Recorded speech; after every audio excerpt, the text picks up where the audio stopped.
હું કોઈ અપેક્ષા પણ રાખતો નથી સરકાર તરફથી, એ એટલા માટે કે મેં મારી ફરજ બજાવી છે અને હું ગીતાના કર્મના સિદ્ધાંતોમાં માનતો વ્યક્તિ છું. આખો દેશ દેખી રહ્યો સુનિલભાઈ, જે હોય મનની પીડા કહી દો. આજે તમે છેલ્લા સ્ટેજ ઉપર 3 વખત તમે ડાયાલિસ કરાવો છો. લોકોને પણ ખબર પડવી જોઈએ કે મદદ શું હોય છે, મે આઈ હેલ્પનું બોર્ડ શું હોય છે અને તેની પાછળનો હેતુ શું હોય, સરકાર કેવી મદદ કરે છે. મારે એક જ વિનંતી કરવી છે કે અત્યારે હું 30 પગથિયા ચડીને આવું છું, નથી ચડી શકતો, છતાં તો એ બાબતે કંઈક ઉકેલ લાવવામાં આવે, કંઈક લિફ્ટની સગવડ મને મળે તો હું મારી ફરજ સરળતાથી બનાવી શકું અને કોઈની મદદ વિના ખુમારીથી જીવી શકું.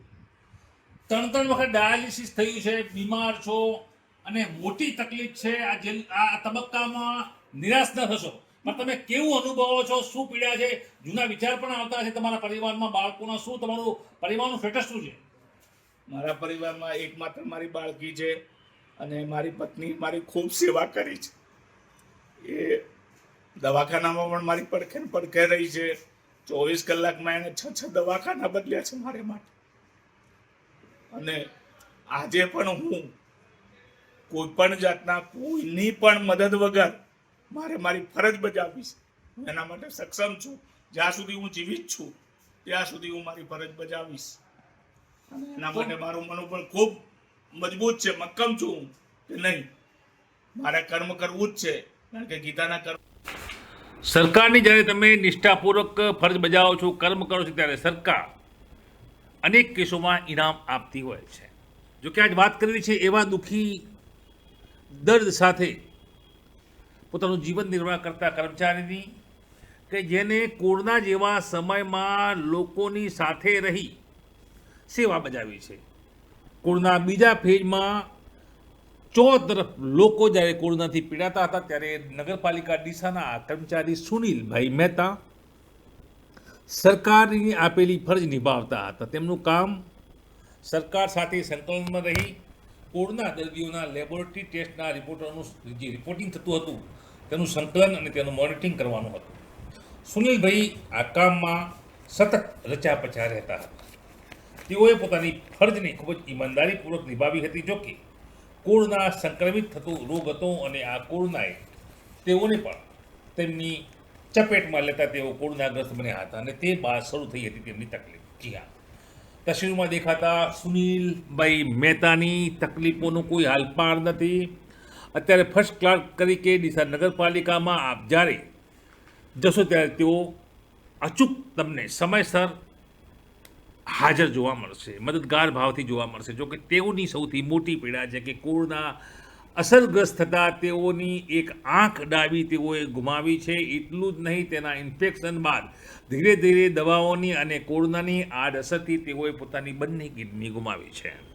હા, નગરપાલિકામાં આજે એક મારા જૂના મિત્ર સુનિલભાઈ મહેતાથી મુલાકાત થઈ છે. જૂની ડિમ્પલ ટોકીજ પાસે તેઓનું એક પાર્લર હતું, ત્યારથી હું તેઓને ઓળખું છું. સુનિલ મહેતા એમ તો મારા ધોરણ 6 થી સરદાર પટેલના ક્લાસમેટ હતા. જો કે આજે તેઓની સાથે મુલાકાત થઈ, તેમની જે આંખ છે, ડાબી આંખ કોરોના સમયમાં જતી રહી છે. મોટી તકલીફ છે. જો કે રાજધર્મ નિભાવતા આ તકલીફ આવી છે. આજની પોઝિશન એવી છે કે સુનિલ મહેતા સરકારી કર્મચારી છે, અહીંયા ફર્સ્ટ ક્લાર્ક તરીકે બેસે છે નગરપાલિકામાં, પરંતુ સરકાર તરફથી ફરજ નિષ્ઠાના ભાગરૂપે તેમને કોઈ મદદ કરવામાં આવી. સુનિલભાઈથી જાણીશું શું તકલીફ કેવી રીતે થયું ને છેલ્લે આજે અઠવાડિયામાં 3 વિકેટ, 2 કિડનીઓ ફેલ થતા 3 વખત ડાયાલિસિસ કરાવવું પડે છે સિવિલમાં. ટિફિન હમણાં તેમનું આવ્યું છે કે જેમે એ પહેલા. સુનિલભાઈ, શું થયું હતું, શું તકલીફ અને સરકાર તરફથી શું સહાય, આખી વાત કરશું.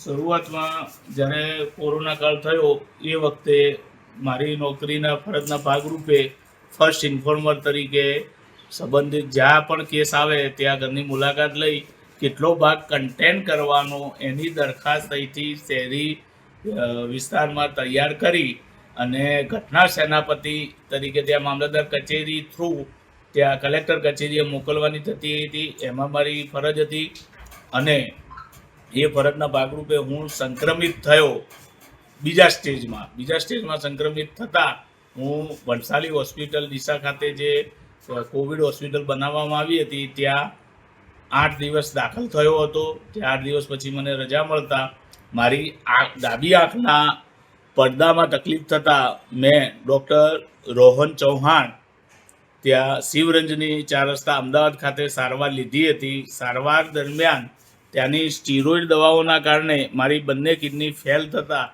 આજે હું ડાયાલિસિસ કરાવું છું ડીસા સિવિલ ખાતે, અને એ ડાયાલિસિસ મને તદ્દન મફત કરી આપવામાં આવે છે. સુરેશભાઈ, મારે એ જાણવું છે કે તમે જે ફરજ નિષ્ઠા કરી, જે કામકાજ કર્યું છે, તો એક રાજ્ય સેવક તરીકે કોરોનામાં જ્યારે સગા ભાઈ, સગી માતા, સગી બેન અને સગી પત્ની જ્યારે ખબર પડતી કે કોરોના છે તો દૂર ભાગતા હતા. મેં ક્યાંક એવા પણ વિડીયો જોયા છે કે ખુદ પત્ની થાળી આમ કોઈ કેદીને ફેંકતી હોય તેવી રીતે ફેંકતી હોય છે.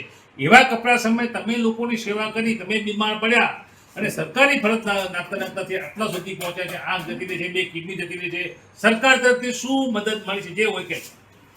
આમાં હું કોઈ અપેક્ષા પણ રાખતો નથી સરકાર તરફથી, એ એટલા માટે કે મેં મારી ફરજ બજાવી છે અને હું ગીતાના કર્મના સિદ્ધાંતોમાં માનતો વ્યક્તિ છું. આખો દેશ દેખી રહ્યો. સુનિલભાઈ, જે હોય મનની પીડા કહી દો. આજે તમે છેલ્લા સ્ટેજ ઉપર 3 વખત તમે ડાયાલિસિસ કરાવો છો. લોકોને પણ ખબર પડવી જોઈએ કે મદદ શું હોય છે, મે આઈ હેલ્પનું બોર્ડ શું હોય છે અને તેની પાછળનો હેતુ શું હોય, સરકાર કેવી મદદ કરે છે. મારે એક જ વિનંતી કરવી છે કે અત્યારે હું 30 પગથિયા ચડીને આવું છું, નથી ચડી શકતો, છતાં તો એ બાબતે કંઈક ઉકેલ લાવવામાં આવે, કંઈક લિફ્ટની સગવડ મને મળે તો હું મારી ફરજ સરળતાથી બનાવી શકું અને કોઈની મદદ વિના ખુમારીથી જીવી શકું. 3 વખત ડાયાલિસિસ થયું છે, બીમાર છો અને મોટી તકલીફ છે. આ તબક્કામાં નિરાશ ન થશો, પણ તમે કેવું અનુભવો છો, શું પીડા છે, જૂના વિચાર પણ આવતા છે તમારા પરિવારમાં, બાળકોના? શું તમારું પરિવારનું સ્ટેટસ શું છે? મારા પરિવારમાં એકમાત્ર મારી બાળકી છે અને મારી પત્ની મારી ખૂબ સેવા કરી છે. એ દવાખાનામાં પણ મારી પડખે રહી છે. 24 કલાકમાં એને 6 દવાખાના બદલ્યા છે મારે માટે. અને આજે પણ હું કોઈ પણ જાતના કોઈની પણ મદદ વગર મારે મારી ફરજ બજાવીશ. હું એના માટે સક્ષમ છું. જ્યાં સુધી હું જીવિત છું ત્યાં સુધી હું મારી ફરજ બજાવીશ. અને એના માટે મારું મનોબળ ખૂબ મજબૂત છે, મક્કમ છું હું કે નહીં, મારે કર્મ કરવું જ છે. કારણ કે ગીતાના કર્મના સિદ્ધાંતમાં હું માનવા વાળો વ્યક્તિ છું. મારે કોઈ ફળની અપેક્ષા મારે નથી, મારે કોઈ ફળ જોઈતું નથી. કારણ કે મને જે પગાર મળે છે મારે માટે હું એને પૂરતો સમજું છું. મિત્રો, આ હતા સુનિલભાઈ. તેમની દર્દનાક દાસ્તાન, આંખમાં આંસુ છે, તરડાલો અવાજ છે. 3 વખત એ વ્યક્તિ ડાયાલિસિસ કરાવે છે, લોહીનું શુદ્ધિકરણ, કિડની ફેલ છે, ડાબી આંખ કામ નથી કરતી, પરિવારમાં તકલીફ છે, પગાર ઓછો છે, મોટી સારવાર છે, તકલીફ. અને આ સ્ટેજમાં આ વ્યક્તિ આજે પણ અડીખમ યોદ્ધાની જેમ પોતાની ફરજમાં નગરપાલિકામાં બેઠો છે. આ છે સાચો સેવક. હું અપીલ કરીશ એ બ્રહ્મદેવોને કે જે સમાજમાં, જે ભારતભરમાં મોટી સારી પોસ્ટો પર બેઠા છે, ત્યારે તેમનું આ બ્રહ્મદેવ, બ્રહ્મ સમાજનો આ એક વ્યક્તિ મારો સખો છે, મારો મિત્ર છે. હું મારું દાયિત્વ છે જાગતો રહેવાનું તો હું નિભાવી રહ્યો છું, પણ તમે પણ જાગો.